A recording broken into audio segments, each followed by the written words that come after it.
Thank you very much. Thank you. Thank you, thank you. It's great to be here. The first thing I'll say is this. I will speak this morning with passion and enthusiasm. Please don't confuse that with me thinking I got the truth. I have a particular way of looking at leadership conversations and results. It's not the only way. It's my favorite way.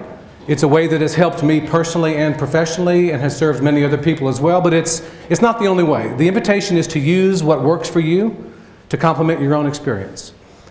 The second thing I'll say is I think a lot of you know already what I'm going to say. Now, you may not say it the way I say it or have the same terminology or emphasis in the same way, but I think when I point to it, you'll say to yourself, I knew that. I knew that. My experience is many of you know it, but you're not using it. So part of my job today, I think, is to help you use what you intellectually know in your everyday life. The third thing I'll say is this is a leadership conversation today, but I invite you to listen for broader possibilities. We'll speak about conversations, about relationships, about context. This applies to us outside of work as well. So the invitation, I know we're here in a workplace setting, but the invitation is to think about how what we cover may be useful to you in your everyday life. What is a paradigm, guys? The term paradigm. Anybody? What does it mean when you hear the word paradigm? What's the layman's definition of that term? A set of beliefs. A set of beliefs. I like that. Anything else?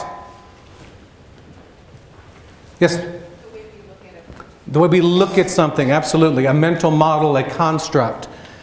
Today, on the next page in your handout, what I'm up to today is to offer you a particular paradigm, a particular way of understanding something that's very, very close at hand and that has direct and immediate application in leadership, management, relationships, context creation of all sorts.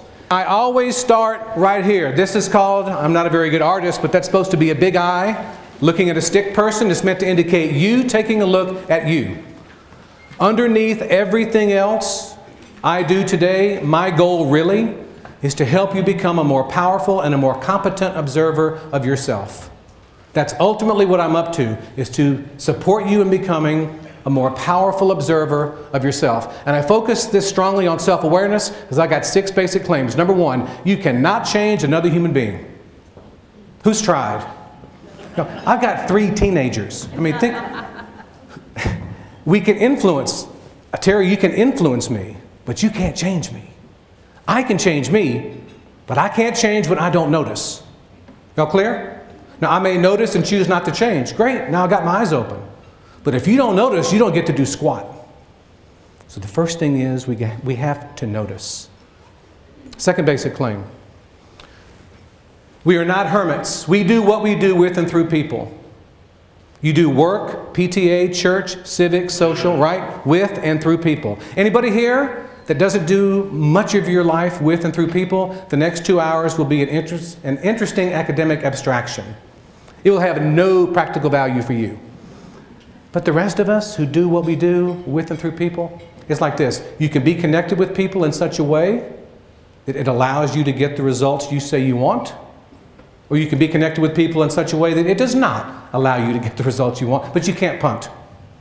It's like, you know, this job would be so much easier without these people.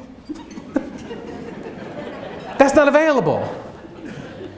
And how many of you know people with deep technical skills, deep functional skills, but are utterly ineffective in how they dance with other human beings? Right? So something about how you dance with people matters. And it matters more, it seems, the higher we go organizationally. Third basic claim. If you always do what you always did, you always get what you always got. If you want to produce a result you have not historically produced, you have to take an action you have not historically taken. It's not magic, it's cause and effect. You guys know the definition of someone who's insane, so to speak? What is it?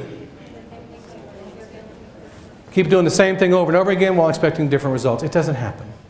But now we're talking about adult learning, right? The notion of adult learning. How are we going to take a new action at time period B that we didn't or couldn't take at time period A? We have to learn. And it's interesting to take a look at how do we learn as grown-ups, because there are some obvious and not so obvious connections to language. Fourth basic claim.